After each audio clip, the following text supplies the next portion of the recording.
Assalamualaikum kawan. Kenapa kok kelihatannya bingung kayak gitu?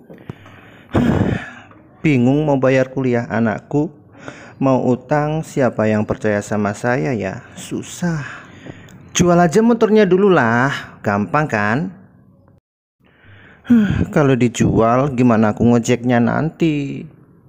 Iya juga sih. Aha, kalau gitu digadai aja kawan. Kamu masih bisa tetap ngojek nantinya. Oh, gadai? Apaan tuh?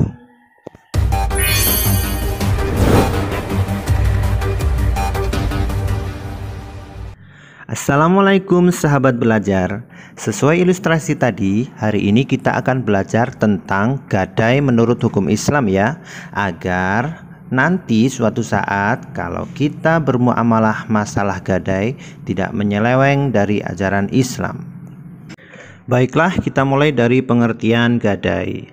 Gadai atau ar-rahn adalah penyerahan suatu benda yang berharga dari seseorang kepada orang lain untuk mendapatkan hutang. Nah, perbedaan antara gadai dengan pinjam meminjam atau utang piutang pada umumnya adalah dalam masalah gadai ada barang berharga yang dijadikan jaminan untuk pembayaran jika nanti penghutang tidak bisa membayar hutangnya. Nah, selanjutnya dasar hukum gadai itu apa? Boleh. Orang menggadaikan sawah boleh. Menggadaikan mobil juga boleh. Asalkan caranya benar. Hukum asal gadai adalah boleh. Hal ini berdasarkan dalil Al-Quran surat Al-Baqarah ayat 283 yang artinya, jika kamu dalam perjalanan dan bermuamalah tidak secara tunai, sedang kamu tidak memperoleh seorang penulis, maka hendaklah ada barang tanggungan yang dipegang oleh yang berpiutang. Berikutnya, agar gadai yang kita laksanakan itu sah menurut syariat Islam, maka ada rukun dan syarat gadai. Rukun gadai ada 3. Yang pertama, sigot atau ijab dan qabul. Yang kedua, al-aqidan atau 2 orang yang melakukan akad gadai ini, yaitu pihak yang menggadaikan dan yang menerima gadai. Yang ketiga, al-maqud alaih atau yang menjadi objek akad, yaitu barang yang digadaikan dan utang. Sedangkan syarat gadai antara lain: 1. Syarat yang berhubungan dengan orang yang bertransaksi, yaitu orang yang menggadaikan barangnya adalah orang yang memiliki kompetensi beraktivitas, yaitu balik, berakal, dan berkemampuan untuk mengatur. Yang kedua, syarat yang berhubungan dengan almarhun atau barang gadai.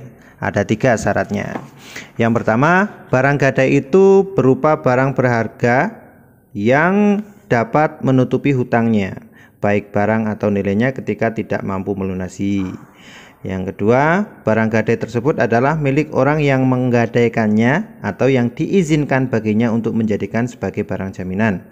Yang ketiga, barang gadai tersebut harus diketahui ukuran, jenis, dan sifatnya karena gadai adalah transaksi atau harta sehingga disyaratkan hal ini. Selanjutnya berkaitan dengan ketentuan umum dalam gadai. Sebenarnya ada beberapa ketentuan umum dalam gadai, tetapi saya ambil 2 materi saja karena ini yang biasanya bermasalah dalam masyarakat. Yang pertama berkaitan dengan pemanfaatan barang gadai. Barang gadai tidak boleh diambil manfaatnya baik oleh yang menggadaikan maupun oleh penerima gadai, kecuali jika ada kesepakatan antara kedua belah pihak. Pihak yang menggadaikan tidak lagi mempunyai barang tersebut secara sempurna. Sementara itu, pihak penerima gadai hanya berhak menahan barang gadai tapi tidak memilikinya. Jadi tidak boleh mempergunakannya. Nah, selanjutnya berkaitan dengan pelunasan hutang dengan barang gadai. Apabila pelunasan utang telah jatuh tempo, maka orang yang berutang berkewajiban melunasi utangnya sesuai dengan waktu yang telah disepakati. Bila telah lunas, maka barang gadaian dikembalikan kepada pemiliknya. Namun, Bila orang yang berutang tidak mampu melunasi utangnya, maka pemberi utang berhak menjual barang gadaian itu untuk membayar pelunasan utang tersebut. Apabila ternyata ada sisanya, maka sisa tersebut menjadi hak pemilik barang gadai.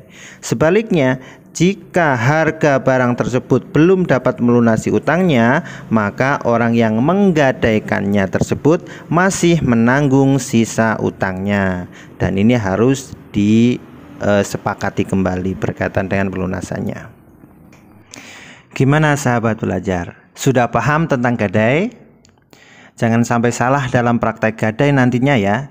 Jangan sampai ada unsur riba dalam gadai. Karena sejatinya di dalam urusan gadai ada unsur tolong menolong.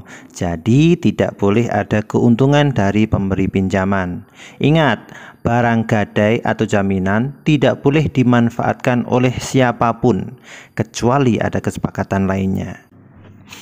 Demikian pembelajaran kita kali ini, semoga dapat dipahami dan kelak kalau kita melakukan praktek tentang gadai dalam kehidupan sehari-hari sudah bisa menerapkan sesuai dengan syariat Islam. Tetap jaga kesehatan ya, jaga jarak, sering cuci tangan pakai sabun dan hindari bepergian jauh yang tidak perlu. Sampai jumpa di video berikutnya. Wassalamualaikum warahmatullahi wabarakatuh.